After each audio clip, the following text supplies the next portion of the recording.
As the huge nebula like the Veil leave us for the year, and our planet continues its dance around the sun, we enter what's referred to as galaxy season. And everyone says that galaxy season is where you finally need a big telescope. And after putting this 14-pound C8, a 13-pound 110mm refractor, and a 30-pound C11, plus a bonus 8-pound C6 on M51, I think the answer is not really. Because yes, the monster C11 made the best image, but it's not the one that I would actually recommend to most people. The FLT 110 did better than a lot of people would expect, and the lightest and easiest setup here turned out to be one of the most interesting and fun. So the real question is not just, do galaxies need a big, heavy telescope to be imaged? It's, do you need a big, heavy telescope to image them? Let's focus in on galaxy season. Don't break your back. This is the FLT 110 by William Optics, and this was probably the most reassuring setup in the whole test, because small to mid-sized refractors like this get dismissed way too quickly for a galaxy use. People talk about them like they're fine for nebula, fine for wide field, but not really serious if you care about detail on smaller galaxies. And I think this test pushes back on that pretty hard. On paper, this setup is almost perfectly matched with its camera.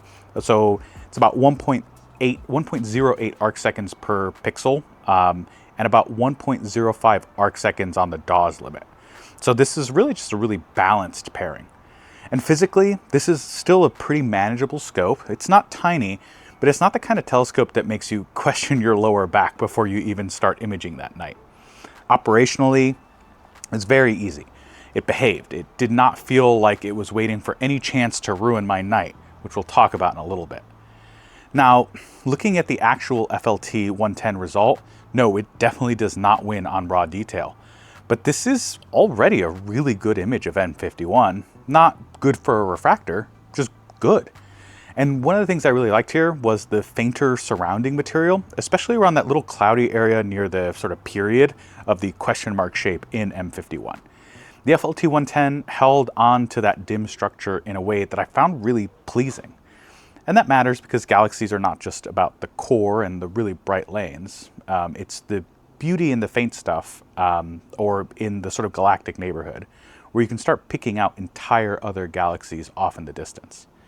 So right away, this test is already telling me that you do not need a giant telescope to make a galaxy image that you can be proud of. This is the C8 Edge, and this is the point where the whole video really snapped into focus for me.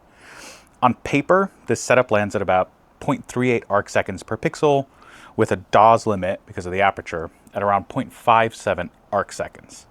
So compared to the FLT 110, it gives me a noticeably finer image scale and a real step up in its resolving power. Is it oversampled? Yes, but in practice, this is exactly where the setup starts to feel like a serious galaxy tool because of that framing. And the really important part is that the C8 was easy. It's not weightless, it's not trivial, but it is easy. It felt much closer to the FLT 110 than to the C11 in terms of like the hassle just to get it all set up. So instead of thinking, okay, now I've crossed into this pain territory with 60-pound OTAs, the C8 just felt like a clean, useful upgrade from something like the FLT. And once I looked at the image, this is the point where I started thinking, all right, this is probably going to be the recommendation for this, because the C8 clearly moved the needle. Like I said, it gives you more scale, more structure, more of that tighter galaxy look that people are usually hoping for when they say they want a bigger galaxy scope. But it did that without becoming a giant pain machine. It felt like a real upgrade without asking me to commit to the full complexity and weight penalty of that C11. And that's why the C8 ends up being so compelling here. Not because it beat the C11, it definitely did not, but because it gets close enough while staying much easier to live with. And this is a C11 Edge. I've used it on the channel a lot. And to be completely fair to it, if all you care about is the best image, this is your answer. On paper, this is the strongest scope of the whole test, at about 2.77 arc seconds per pixel with that 571 sensor, and about 0.42 arc seconds as the DAW limit based on its aperture. So yes, it has the best theoretical resolving power here, and when the data and night sky cooperates, it absolutely earns that reputation. But this is also where the hidden costs start showing up. The first night, the C11 failed after the meridian flip. At around 2:30 a.m. while I was asleep, it lost tracking, lost guiding after it flipped. It totally lost its mind. So instead of finishing its run, it only got around 60 images that first night. I had to run it again the next night, and that is what cost me the sky that I wanted for the rest of this project. So if the C11 was your only scope, and you really spent the time dialing it in, I'm sure you can improve that, and meridian flips might not be a huge problem for you. You could tune the flip, tune the guiding, and the whole system. But that still proves the bigger point. A scope like this asks more of you. It wants more fine-tuning. It wants more babysitting. And I did not have those issues with the FLT110 or the C8. So even before I show the result, the C11 was already charging an operational fee. And then there's the physical side. This thing is heavy.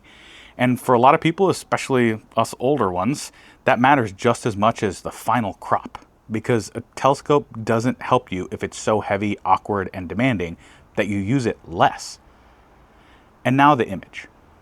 The C11 made the best image in this test. No question, it had the best detail by a long shot. When I look at the core, the arm structure, the fine details, this is the winner. At the same time, the C11 stack also came out as the dimmest of the bunch because of its focal ratio. So the C11 gave me the best detail, but it was also the most demanding setup in the whole test. And that leads to the most important sentence in this video. The C11 won. It did not win, though, by enough to make it my default recommendation. Because once you factor in the added weight, the increased tuning, the meridian flip issue that I had, and the general increase in pain and cost, the C11 stops looking like the obvious answer and starts looking like the specialist answer. If you want the best of the best and you're willing to earn it, then yeah, the C11 is worth it. But it's not the first scope I would tell most people to buy for galaxy season. And as a bonus, we talk about the C6. This is the C6, and this is where the story gets fun. Now, I need to be clear, this wasn't part of the official apples to apples fair fight, because I ran out of clear nights before I could capture images with that same 571 sensor as the other three. So I'm not using it to replace the main verdict, but I do want to absolutely make a point about using it, because this setup is kind of a cool hack. The C6 with the ASI 676MC lands at about 0.275 arc seconds per pixel, and that's basically the same sampling as the C11 with that 571 camera. Again, it's not the same resolution though. The C11 still wins that, but it means that this much lighter, easier setup can make small galaxies feel surprisingly serious to image. And that matters even more when you look at the physical side. The C6 setup on this travel mount was not much harder to deal with than a smart scope. Not in time and not in weight. Not in overall intimidation level either.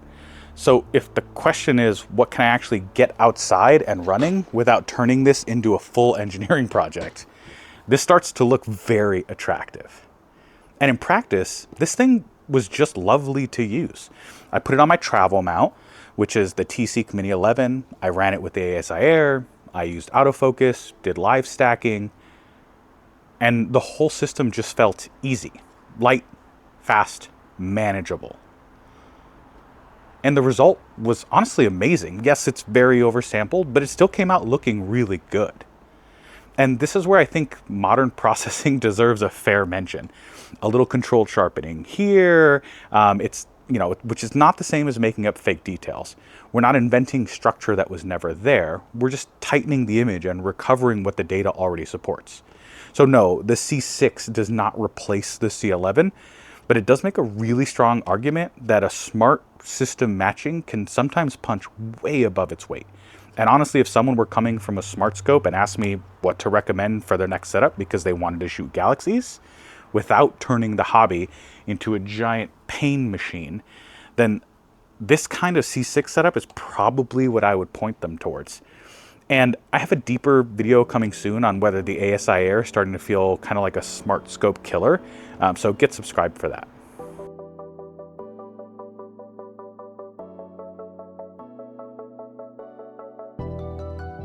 After all of this, here's my real takeaway. If you already own a mid-sized refractor like the FLT 110, go shoot galaxies. You do not need to sit out galaxy season just because you don't own a giant SCT. A refractor can absolutely make a good galaxy image. Use that wider framing to your advantage. Enjoy seeing the galaxies in their neighborhood, and if the image feels a little soft, careful sharpening and post-processing can bring out more of the detail that's already there. Now, if you want to start getting into tighter galaxy imaging, then as we've discovered, yes, aperture and focal length really do matter. They scale the detail. And in this test, the nicest image was the C11 EdgeHD. Its larger aperture, its better resolving power, and corrected optics really do make galaxy images look special. But that does not automatically make it the right answer, because the best galaxy scope is not just the one with the prettiest crop. It's the biggest scope you're actually willing to carry outside every day, mount, tune, and use on a regular basis. And for most people, I actually think that sweet spot is probably the Celestron C8 EdgeHD.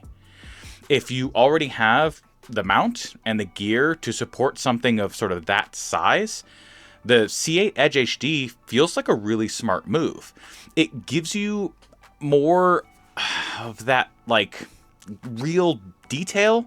It sort of gets you into that serious galaxy territory, and it does it without demanding as much from you as the C11 does.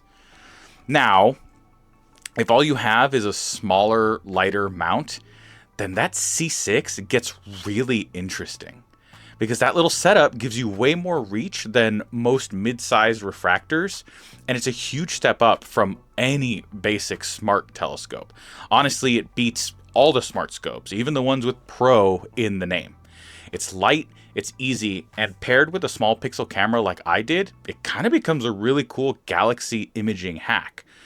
So for me, the conclusion is simple. If you already have the refractor, go use it. If you want the best balance, probably get the C8 EdgeHD if you can. If you want maximum detail and do not mind the weight and hassle, get the C11. Its corrected optics make it great.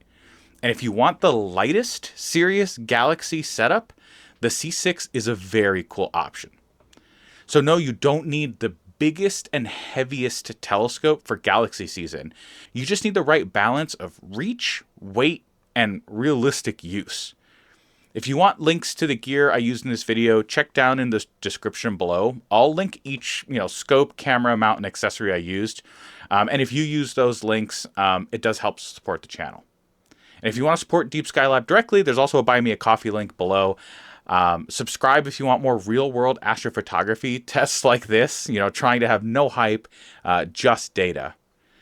For Deep Sky Labs, I'm Francisco. Clear skies.